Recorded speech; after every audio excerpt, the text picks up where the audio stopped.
Right, welcome to Breaking Points. This is not counterpoints. You're not being deceived. Right. So I guess I'm Ryan Grimm. I'm filling in for Sagar on this side. This is Crystal Ball. And this is Crystal Ball over here. I've been sharpening my anti-weed talking points. Gonna fill in for Sagar respectfully. I would love to hear you argue against weed. I would love to hear it. A lot of people are like feeling high right now. They're like, wait a minute, it just said that's Crystal and Sagar, and that's definitely not Crystal and Sagar. Yeah. We have a big show to get through today, and we're going to start with China. So the protests in China are yielding significant results. The Chinese government is saying that it is going to be rolling back its zero COVID policy. If you could put up A1 here, and also we can promise that no digital picket lines were crossed in the cropping of this New York Times article because it was done yesterday before the Times walkout. They did walk out, right? Like today is their digital strike? Yeah, although admittedly that's a digital picket line I would probably cross. Oh wait, if I'm representing Sagar, he would have walked right across that picket line, right? Well, no, Sagar's pro-worker, but is he?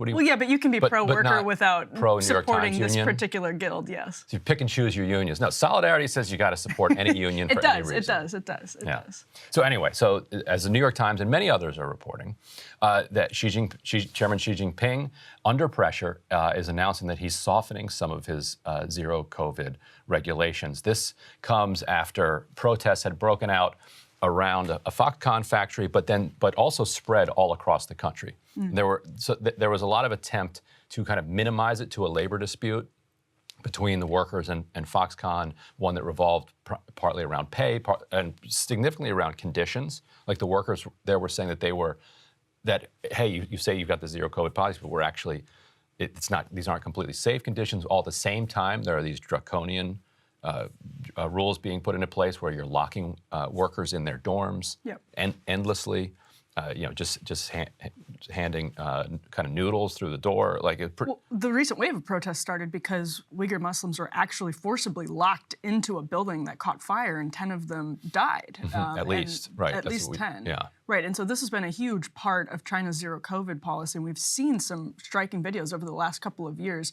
literally of buildings being sealed when there are when there are outbreaks, and it seemed like the dam was starting to open up. It was really like the foundation was being cracked, and in fact, it seems that that's also true. Now, an interesting element of this is that there's a question of whether this is a response to the protests or a response to the business interests that have been hampered by the protests. The reason I think it's the protests is that that's the much more proximate event. The business interests have been getting hurt by this.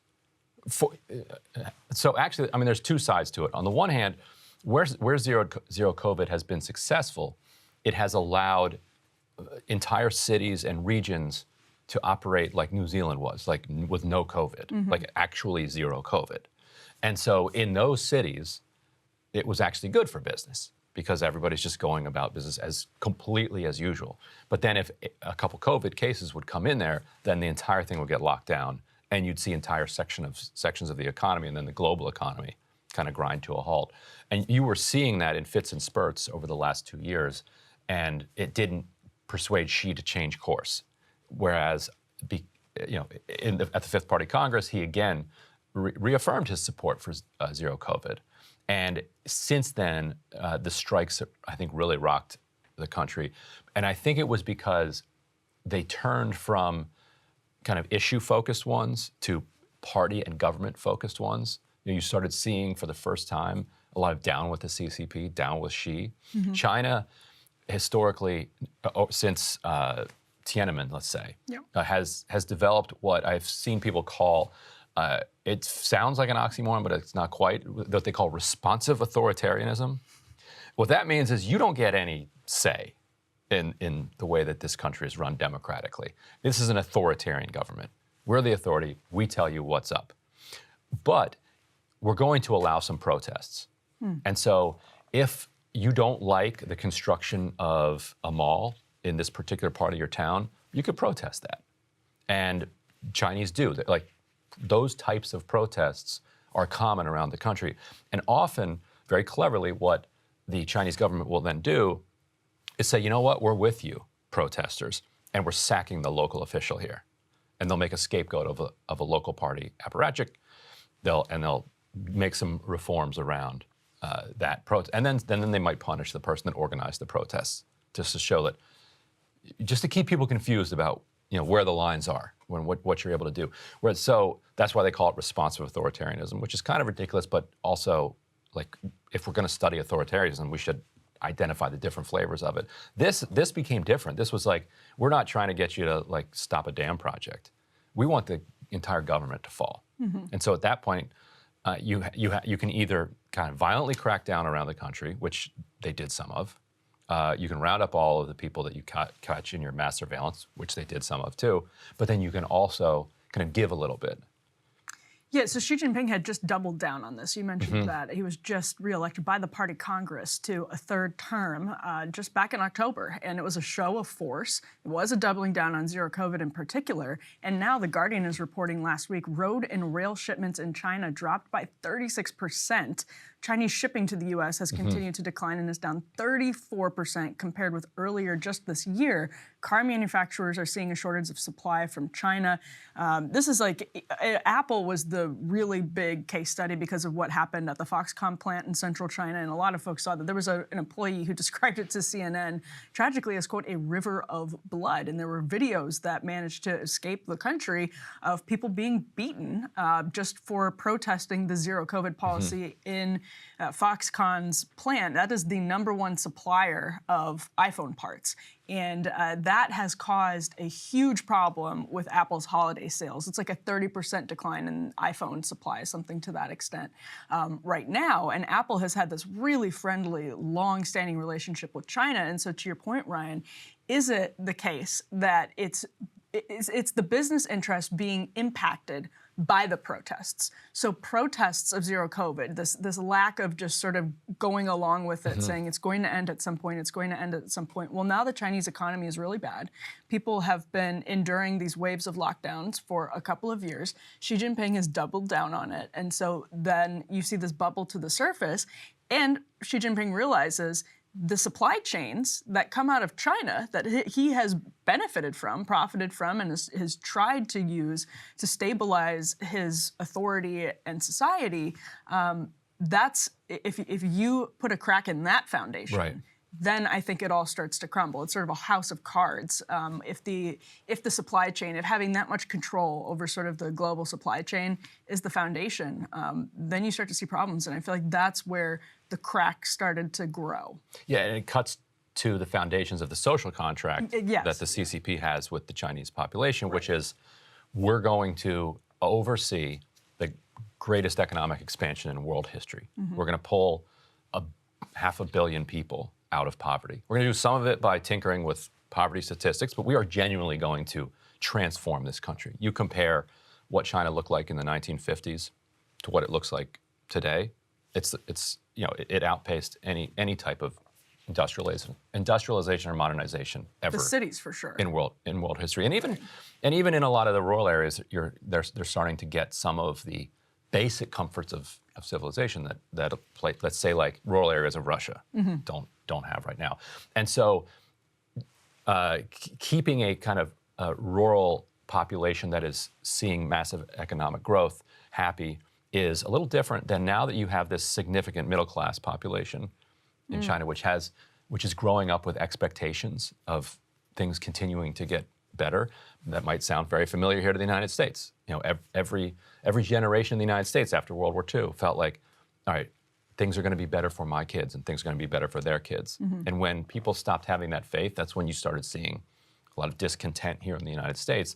And so I think she's very nervous about the potential of that to then feed into the unrest. And actually the Sun, take it for what it's worth, it's this tabloid, but you've seen other reports like this coming from people who are claiming some connection to the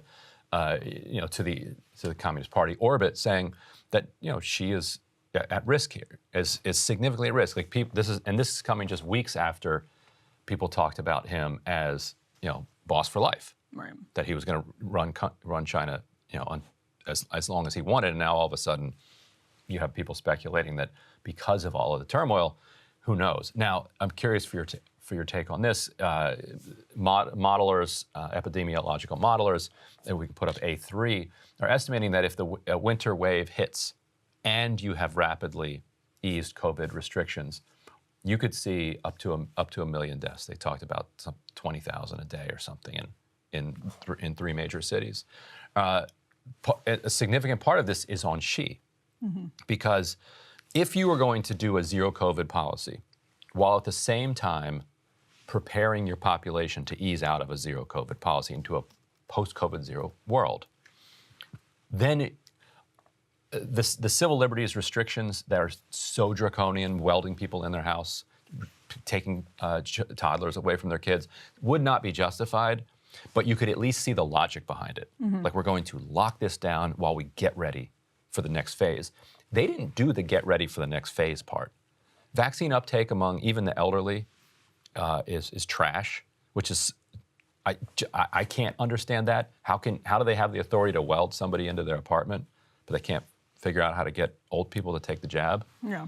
And their hospital situation, their public health situation, contact tracing, like the basics are not set up for a wave of the type that they might get if they significantly relax zero COVID. Yeah, and the other thing is they have, from what we know, I mean, again, a model like that is really difficult for me because there's so much we don't know about the Chinese population in COVID. What we have an inkling of is that immunity is lower and that the vaccine is slightly less effective. And so, yeah, I don't doubt that. And they're older. But at the same time, we have seen, so these are like very draconian lockdown policies. And I don't know that we have a perfect apples to apples of what we experienced here. That said, we're even seeing this being implemented unevenly already. So this is from CNN. In Beijing, authorities on Wednesday said a health code showing a negative COVID-19 test would still be required for dining in at restaurants or entering some entertainment venues, which is in conflict with the national guidelines that were released on Wednesday, which was, it was a 10-point plan, keeps some of the restrictions, but gets rid of things like mass testing and allowing people, if you have a positive case, to quarantine at home rather than at work. And again, some of the images from the Foxconn factory where people were forced to live between their shifts were, I mean, it was squalid. That's at best squalid. So this is all hard to, it's hard to actually totally know what's happening in China, but we do know, at the very least, this is a dramatic pivot. And we know that the economic implications for the United States and for China, for Europe and for China are on the line. And the way that this progresses could really have an effect on the supply chains. It could, yeah, yes. And also, if they're not careful, will lead to, as they described, a wave of death, right? Because they're not prepared for it. Like this could be done in a responsible and safe way, or safe as possible. It's still a pandemic. There are no good options, but it doesn't seem like that. And there might have been good options in the beginning, but the Chinese government didn't do it. And that goes back to that term, responsive authoritarianism. Responsiveness is relative. Like a genuinely responsive government would be able to adapt to public pressure faster, and to be able to then would be willing to. If it was truly responsive. Right. Literally responsive. Right, actually responsive, yeah. Hey guys, ready or not, 2024 is fully upon us now, and Sagar and I have been brainstorming ways that we can really up our game for this critical election. Yeah, we rely on our premium subs to expand our coverage, to add staff, to upgrade the studio. We just want to give you the best independent coverage of this election, which is possible. So if you can help us out, become a premium subscriber today, breakingpoints.com, or the link is down here in the description video. It really means the world to us, and if you like what we're all about, this is the best possible way to keep us 100% independent, working only for you.